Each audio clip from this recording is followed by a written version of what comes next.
Alice! Hey, coucou! Ça te dit on va se regarder un film? Mais tu vois bien que je suis occupée, voyons! Bah, il est super beau ton arc-en-ciel! T'as vu?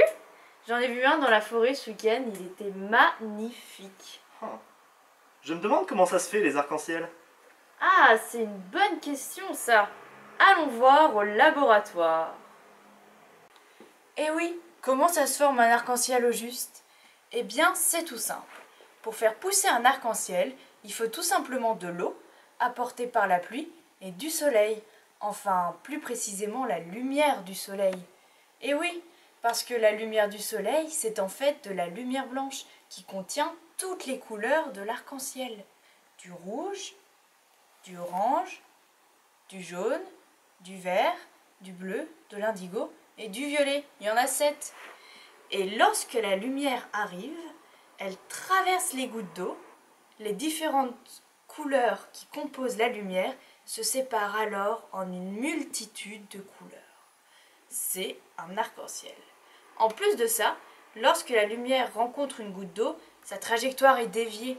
C'est pour ça que la lumière change de direction. On utilise un mot un peu compliqué pour ça. Ça s'appelle la réfraction.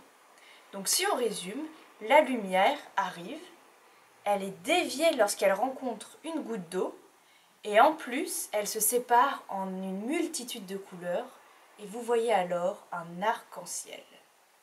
Mais attention, tu ne dois pas te placer n'importe où pour le voir, il faut avoir le dos tourné au soleil et être face à la pluie forcément.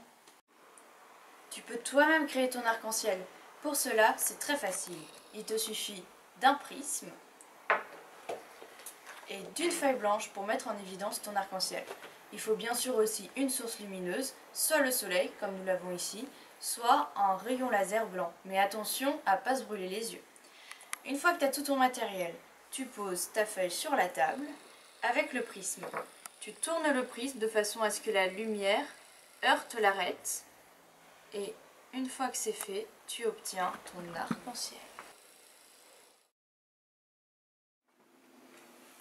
Waouh, c'est trop cool! En fait, ça fait apparaître toutes les lumières qui composent la lumière blanche. C'est un peu comme un magicien, ça fait apparaître de nouvelles couleurs. C'est ça, exactement.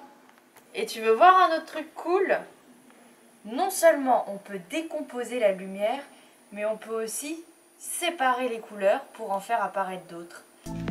Tu es prêt à réaliser l'expérience et à décomposer les couleurs? Alors, pour cette expérience, tu auras besoin de 2 verres d'eau avec un fond d'eau en bas, un ciseau, des feutres, un stylo et du papier filtre ou du papier à café. Alors, on commence par découper dans le papier filtre 2 bandes.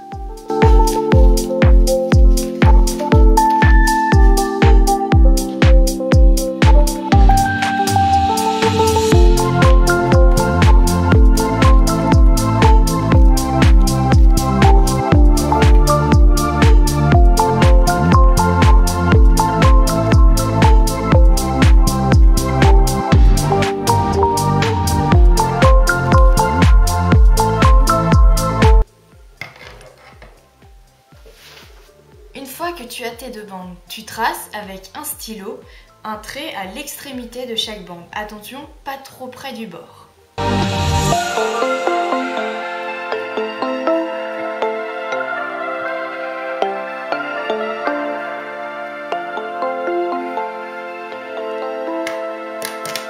Ensuite, tu prends tes 2 feutres. Donc, moi j'ai pris du vert et du rouge. Tu te souviens? Le rouge est une couleur primaire. Ça veut dire que le rouge n'est constitué que de lui-même. Le vert, en revanche, est une couleur secondaire. Ça veut dire qu'il est constitué d'autres couleurs que lui-même. Alors, on commence par le rouge. Tu traces un cercle sur la ligne que tu as tracée. Et tu mets le papier filtre dans le verre. Attention, il ne faut pas que le rond trempe dans l'eau dès le début. Et on observe ce qu'il se passe. Tu peux mettre une pince à linge pour que ça tienne mieux.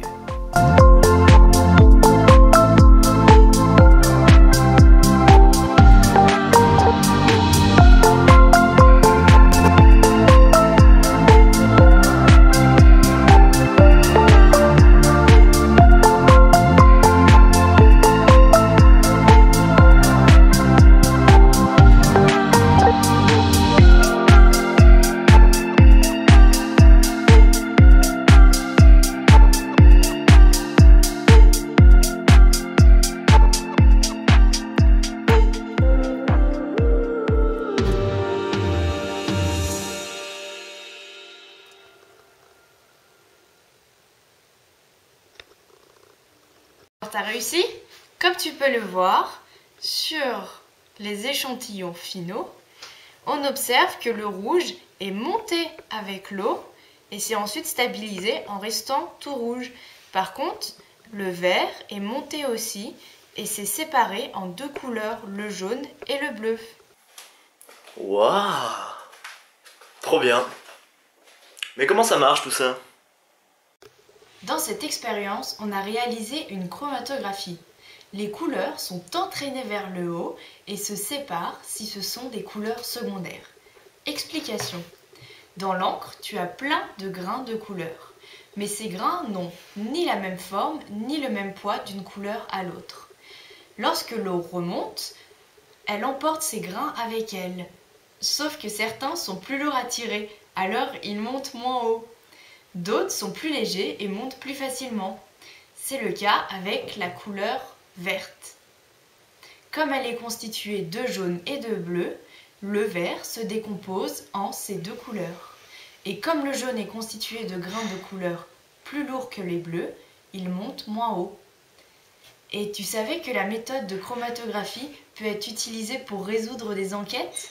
Grâce à la chromatographie, tu peux comparer et identifier des échantillons de rouge à lèvres, de drogue, d'encre, de salive et même d'explosifs.